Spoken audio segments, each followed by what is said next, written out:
Hola, ¿qué tal? Soy Dramabox, bienvenidos a un nuevo vídeo. Y en esta ocasión, bueno, no me vais a ver construir nada porque lo que voy a hacer son, hablar de herramientas, de las herramientas que utilizo yo para hacer este tipo de construcciones y, bueno, una serie de consejos y truquillos que he ido aprendiendo a lo largo de todo este tiempo que he ido haciendo cosas. Voy a hacer 3 vídeos. Este primero va a ser sobre herramientas, que, bueno, va a ser desde lo básico que se necesita para hacer cualquier tipo de maqueta hasta herramientas un poco más específicas, y luego otros 2 vídeos, uno centrado en materiales un poco más en detalle de cada uno, otro vídeo que va a ser sobre ya pintura y detalles de escenografía. Bueno, empezamos con lo que son las herramientas básicas. Realmente no hace falta mucha inversión para empezar a construir lo que quieras. Lo único que necesitas es algo para cortar el material y algo para pegarlo. Realmente con eso ya sería suficiente. Entonces, yo lo que recomiendo primero siempre es hacer un pequeño dibujo, hacer un dibujo de qué es lo que se quiere hacer, qué elementos va a tener o por lo menos intentar imaginar y plasmarlo en un dibujo, los detalles más importantes, la estructura que quieres hacer, las formas más visibles que va a tener. De esa manera luego lo puedes ir haciendo paso a paso y estructurando de una forma más sencilla y no que sea todo un poco caos de no sé qué poner ahora y qué no poner. Entonces, para eso, bueno, yo tengo siempre un cuaderno en el que, bueno, pues hago un montón de bocetos, sobre todo hago planos, voy marcando qué es lo que quiero hacer,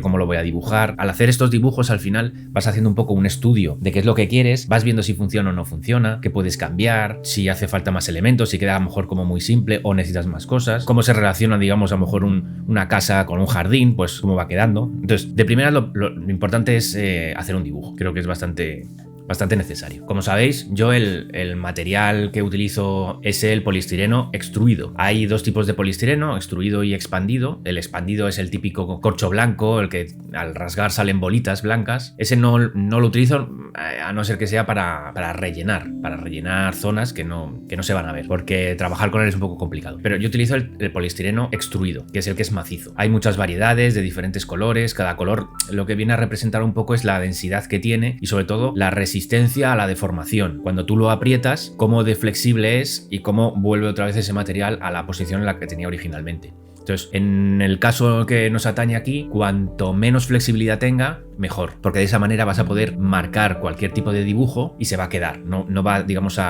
no tiene memoria y el material no va a volver a tapar esa línea que tú has marcado con un lápiz. Para manipular este material, pues lo primero, cortarlo. Para cortarlo en piezas grandes o en láminas, lo que utilizo es la cortadora de hilo caliente. Como veis aquí, yo utilizo esta. Dentro de poco es Navidad y en mi carta a los Reyes Magos le he pedido que me traiga una Proxxon. Entonces, no voy a entrar mucho en detalle de esto porque probablemente haga un vídeo en el futuro hablando de la Proxxon, con las guías, diferentes herramientas que se adaptan a esta máquina para poder hacer cortes más específicos. Entonces, que sepáis que para hacer cortes grandes, para cortar el material en general, yo utilizo la cortadora de hilo caliente. Te permite hacer cortes muy precisos. Es un básico, la verdad. Esta herramienta es un básico. Y bueno, para hacer otro tipo de cortes, pues lo que tenemos es el cúter. Un cúter, exacto también se llama, o bisturí. Se puede utilizar los otros que son de estos extensibles. Yo prefiero estos porque al final la cuchilla se gasta mucho. O sea, el poliestireno lo que hace es que le elimina el filo muy rápidamente. Entonces, estás trabajando en un proyecto y para el siguiente proyecto ya tienes que cambiar la cuchilla porque se desgasta muy fácilmente. Y hay un problema, y es que con el poliestireno, si haces un corte, la cuchilla gastada, lo que haces es que va dando saltos y va rasgando. Y bueno, eso es horroroso, te destroza el material. Entonces es importante siempre, bueno, yo tengo aquí un paquetito de cuchillas. Por deciros precios, bueno, a mí el bisturí creo que me costó 7 euros en Amazon. Es de la marca Appli, o sea que se puede conseguir en cualquier lado. Cualquiera vale, o sea, esto no simplemente es, bueno, tiene un mango de goma para que sea un poquito más fácil el agarre, pero cualquiera es. Yo tengo un paquete de 100 cuchillas de recambio que me costó, para que sepáis, 18 euros. Entonces, bueno, pues 100 cuchillas, 18 euros. Otra herramienta básica, un lápiz.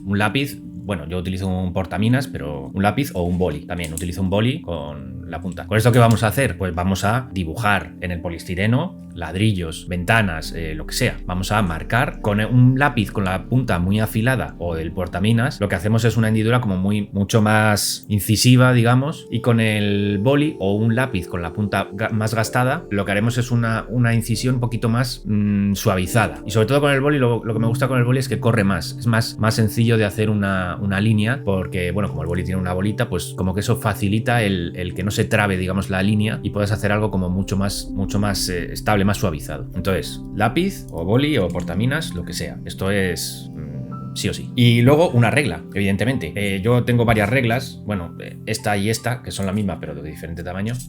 Sobre todo la regla lo que tiene que ser es plana. Uno de los laterales tiene que ser plana, porque cuando cortemos es importante que la cuchilla apoye fácilmente en la regla. Si tenemos este tipo de reglas en las que tienen un borde un poquito más elevado, puede ser que por la propia forma de cortar del brazo, de cómo se mueve de un lado a otro, puede inclinarse la cuchilla y crear como no un corte recto, sino un corte así como con olas, ¿no? Así un poco torcido. Entonces es importante que la regla cuanto más plana sea mejor. Y si tiene uno de los lados que sea plano, que esté pegado a la superficie donde vamos a cortar, pues mejor. Eso sería lo ideal. Material, evidentemente, metálica, porque si es una regla de plástico, el cúter lo corta. La primera regla que tuve, el primer corte que hice era de plástico y el primer corte a la mierda. Entonces, importante que sea de metálica. A la hora de trabajar el poliestireno, a mí me gusta mucho, bueno, pues tallarlo, ¿no? O hacer, por ejemplo, un muro de piedra. Hay varias formas de hacer un muro. Puedes cortar los ladrillos en poliestireno y formarlo, el muro, literalmente poniendo ladrillo a ladrillo uno encima de otro, o puedes directamente dibujarlo y marcar esas líneas de separación de los ladrillos. Para hacer todo este tipo de dibujos, con un lápiz es suficiente y queda perfecto, pero hay otro tipo de herramientas como son este tipo de espátulas que son como de escultura para tallar dientes, no sé. Yo me compré este paquetito que viene en un montón. Realmente solo uso una o dos o tres. Es muy útil, tanto uno de los lados que parece como una especie de espátula con una cuchilla a la hora de hacer, por ejemplo, tejas de madera, para hacer las vetas de las tejas y desgastar, digamos, las puntas de esas tejas, pues hacer esos cortes. Simplemente es como una incisión, no llega a cortar, pero sí hace líneas muy finas en el poliestireno. Y la otra parte, pues sirve para todo, la verdad. Te sirve para hacer más profundas las líneas. Como tiene una parte plana, puedes, digamos, que crear diferentes profundidades en el poliestireno, porque el poliestireno lo puedes espachurrar más en unas zonas que otras y así generar diferentes relieves, diferentes profundidades. Entonces, con esto es un lado plano, es muy sencillo de trabajar con él, puedes conseguir muchos efectos diferentes. Entonces, esta herramienta para mí es indispensable. O sea, se puede conseguir muchas cosas con una espatulita como esta. Y bueno, lo más básico de todo, que debería haber empezado por ahí, es la superficie donde trabajar. Pues aquí veis, una tabla de corte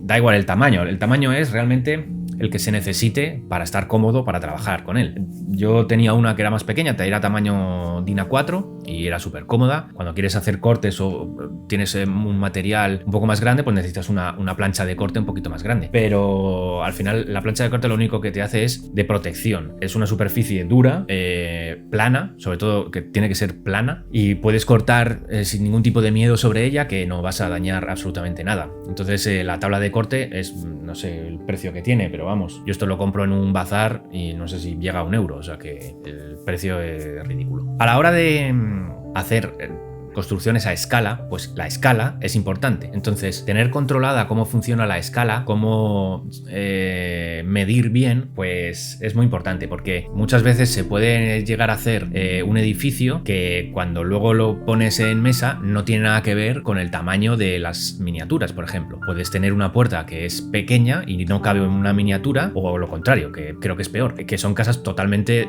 de un tamaño desorbitado. Entonces, a lo mejor haces una construcción a un tamaño que te ha parecido que era correcto, pero una vez que lo pones en juego con las miniaturas, pues las puertas son como el doble de una miniatura, que a efectos reales, pues imaginémonos una puerta que mide 5 metros, que las puede haber, pero una puerta de una casa, de una habitación que mide 5 metros, pues no es lo más común, ¿no?, de todas las casas. Entonces, a la hora de hacer la escala es muy importante. Es una cosa que yo siempre lo tengo en cuenta, que sea una escala lo más realista posible, aunque luego puedes hacer lo que quieras y puedes cambiar totalmente eso, ¿no?, que es lo divertido. Pero ¿cuál es la escala que utilizo siempre como medida? Pues una miniatura. Siempre utilizo esta miniatura pues porque la tengo ya siempre preparada para esto, ¿no? Pero al final, si vamos a utilizar este tipo de miniaturas, que va a ser de escala 28 milímetros, lo que significa es que desde los pies hasta la línea de los ojos mide 1,80, más o menos, teniendo en cuenta ya pues otras cosas. Por ejemplo, esta miniatura se supone que es de la época medieval. Bueno, pues a ver, en la época medieval a lo mejor la gente no era tan alta, por lo tanto, en vez de 1,80 vamos a suponer que mide 1,70. Desde los pies hasta los ojos sería 1,70, pero bueno, más o menos para que nos entendamos entendamos que esa sería la referencia de escala. Entonces, simplemente con una miniatura, pues ya comparándola y viendo cómo encaja en la construcción que estoy haciendo, pues ya sabes si tiene que ser algo un poco más grande, un poco más pequeño, las ventanas a qué altura tienen que estar. Evidentemente, si la miniatura está dentro de una habitación y mira por la ventana, pues la ventana no puede estar a 5 metros de altura, porque entonces no sirve para nada. Todas esas cosas que a nivel arquitectónico son importantes, entonces pues bueno, hay que tenerlas en cuenta. Y también lo que utilizo como referencia, aparte de la miniatura, son otros dos objetos, que son una puerta y una ventana. Bueno, estos son unos moldes que compré de Shifting Lamps, que bueno, ya hablaremos de ello más adelante. Las puertas, sobre todo, con esto resuelvo cualquier tipo de medida de la casa, lo resuelvo con esta puerta, porque sabiendo que una puerta mide 2 metros de altura, esta puerta mide 4 centímetros. Por lo tanto, con esa referencia de escala, se hace una regla de 3 y ya tienes las medidas de todo. Las medidas de una habitación, la altura digamos, de los techos, a qué altura tienen que ir las ventanas, a qué distancias hay entre una puerta y los muebles. O sea que simplemente con una puerta, sabiendo qué medida tiene esta puerta y cómo se relaciona, digamos, a la escala en la que estamos trabajando, con esto ya tienes todo resuelto. Y otra herramienta relacionada con la planificación, pues es un compás. Yo tengo bueno, el compás pues para hacer círculos, evidentemente. Si quieres hacer una construcción circular, pues necesitarás un compás, digo yo. Y por ir cerrando un poco este primer bloque de herramientas, digamos, de construcción, planificación sobre todo, cerramos con las texturas. Pues existen ya productos y herramientas que te facilitan estas texturas. Lo primero de todo es la madera. Si haces cualquier listón con poliestireno, para simular las vetas de la madera, se puede hacer con un lápiz. Puedes ir dibujando tú las propias vetas o con el cúter y vas rasgando el poliestireno. Pero bueno, con una herramienta de este tipo, que son bueno, como no sé cómo se llama esto, como un cepillo de dientes, pero de alambres. Pues simplemente con una pasada sobre el poliestireno, con esta herramienta, lo que consigues es simular las vetas de la madera de una forma muy realista y muy fácil y en un momento. Entonces esta herramienta para mí es básica. Todo lo que sea madera lo hago con esto. No solo madera, también sirve para, por ejemplo, piedras. Si quieres hacer un efecto de piedras a lo mejor en capas que se han ido degradando porque es una piedra de estas sedimentaria, con hacer estos rasgar el poliestireno de forma horizontal, pues se consigue simular este tipo de piedras muy fácil. Entonces, bueno, se pueden hacer muchas cosas con esto, incluso tejados de paja yo los hago con esta herramienta. Bueno, ya esto lo hablaré en el vídeo de los materiales, pero si rasgas en diferentes direcciones con el cepillo de dientes con el cepillo de púas en el poliestireno, pues al final creas un desgaste homogéneo por toda la superficie que simula un poco lo que sería un tejado de paja. Y la otra herramienta que utilizo para hacer texturas son los rodillos de texturas, evidentemente. Este tipo de rodillos hay de muchas marcas, la verdad. Ciertas tiendas, cada una va sacando su propio rodillo que está impreso en 3D. Si alguno tiene una impresora 3D, pues maravilloso, porque se le puede sacar sus propios rodillos. Yo los que compro son estos de Green Stuff World y hay muchas texturas. Yo tengo varios, tengo de ladrillos, como si fuese un pavimento, bueno, varios pavimentos tengo. Quiero comprar más porque al final, bueno, siempre se le puede dar juego, aunque sea a una parte de los dibujos, como de los Alien, de los Aztecas, que tienen varios modelos. Para mí son muy útiles para hacer una textura sobre el poliestireno y ya está, sino además para hacer esa textura y luego lo puedo marcar incluso más, con el cúter marcando más. Por ejemplo, si hacemos una pared de ladrillo, con el rodillo de ladrillos se puede pasar y se queda ya perfecto, o incluso se puede marcar más para hacer más profundidad entre los ladrillos, cosa que sería más realista y mucho más interesante. Entonces, para mí es un básico. Estos rodillos, la verdad es que me facilitan mucho el trabajo, muy fáciles de usar, simplemente es espachurrarlo sobre el poliestireno. Yo lo utilizo sobre el poliestireno, pero se puede utilizar sobre arcilla, sobre masilla, sobre la pasta la masilla verde de epoxi, o sea, sobre muchos materiales. Y el resultado en todos ellos es perfecto. O sea que, además, como son de esto de un vidrio, no se pega y se pueden limpiar con agua. O sea que es maravilloso. La verdad es que estos rodillos, para mí, de las mejores compras que se pueden hacer. Su precio, la verdad es que no lo sé. Yo creo que lo he llegado a comprar por 12, 14 euros cada uno. Luego siempre hay ofertas en diferentes tiendas. O sea que eso ya cada uno que se busque el rodillo. Los hay también impresos en 3D por menos dinero, por 6 euros incluso, por 4 si hay alguna liquidación. O sea que no es necesario gastarse tampoco mucho dinero en ellos. Un detalle, unas plantillas que tengo que para mí la verdad es que me han facilitado la vida de manera exponencial. Estas plantillas, que son de Shifting Lands, te permiten hacer estos arcos de medio punto. Tengo otras para hacer arcos apuntados, todo tipo de construcciones góticas, no me acuerdo de la palabra, círculos como veis aquí, pero bueno, tengo todo bien en plantillas ya para hacer fachadas de edificios medievales. Esta otra plantilla que la utilizo para hacer tejas. Este tipo de plantillas la verdad es que son una maravilla. Esto lo que hace es facilitar. Vamos ahora con el pegamento. Para el poliestireno se puede pegar de dos maneras, con cola blanca o con la silicona, el pegamento caliente, la silicona caliente. Este tipo de pistolitas y las barritas de silicona. Con la silicona, ¿qué conseguimos? Rapidez. Hay que tener un poco de cuidado con los hilos que va dejando, pero para hacer una construcción rápida es lo mejor. La cola blanca, pues lo que te da es durabilidad. La cola blanca lo que hace es que fusiona perfectamente las planchas de poliestireno, las piezas, y eso ya no se va a separar. Con la silicona, pues hay de diferentes maneras se podría llegar a despegar. Con la cola blanca no. Yo tengo dos tipos de cola blanca. Este que utilizo para todo, es de la marca Zeiss, se llama cola blanca rápida. Es lo que en otros muchos vídeos siempre hablan del Tacky Glue, pues esto sería como algo similar. Es una cola blanca normal y corriente, pero que el secado es más rápido, un poquito más rápido, tampoco es que sea... ¿Pero qué consigues con esto? Que la adherencia inicial es mayor, se nota bastante. Entonces, con esta cola puedes pegar cosas y que se queden relativamente rápido en su posición. A ver, estamos hablando de que la adherencia es inmediata, evidentemente, pero el secado a lo mejor en media hora ya está, si es una capa fina, quiero decir, en media hora está totalmente seco, por lo tanto es bastante rápido de utilizar. Otro tipo de pegamento, que yo no lo utilizo como pegamento, sino como protección, es el Mod Podge. Mate, eso es lo importante. El Mod Podge es un pegamento que tiene barniz también. ¿Qué diferencia hay con la cola blanca? Pues prácticamente ninguno, pero con el Mod Podge lo que se consigue es crear una capa muy fina de este pegamento con barniz, que lo que hace es como endurecer, pone una capa un poco más dura en la superficie del poliestireno, y de esta forma, pues ante un golpe suave también, pues evita que se dañe la superficie, que si se te cae un dado y golpea un tejado, pues que no se quede la marca del dado. Con eso es lo que se consigue. Y una cosa que yo solo le daba un uso concreto y me he dado cuenta que tiene muchísimos más usos y se le puede dar mucho más juego, es pegamento en spray. Bueno, como veis aquí, pegamento en spray, para cubrir, por ejemplo, pues zonas de hierba, con el pegamento en spray es muy sencillo de trabajar con él. Yo lo utilizaba sobre todo para hacer árboles.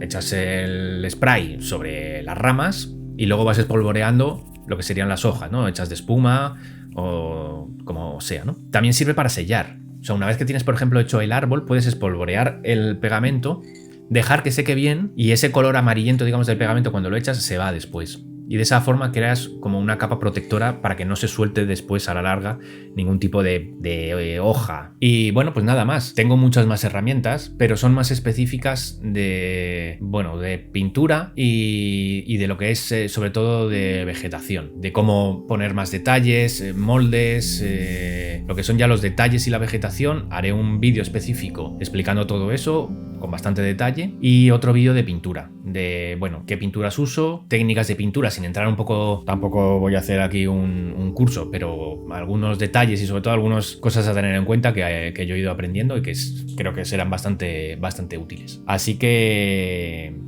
espero que os haya gustado. Ya sabéis, próximo vídeo materiales y después pintura y detalles, o al revés, no lo sé, ya lo decidiré, no lo tengo todavía muy claro. Nada, cualquier duda que tengáis, en este vídeo pues os he puesto precios un poco de referencia de Amazon, donde se pueden comprar muchas de estas herramientas o donde se puede encontrar más barato. Nada, espero que os haya gustado mucho. Cualquier duda me lo ponéis ahí en los comentarios y nada más. Nos vemos en el siguiente vídeo. Adiós.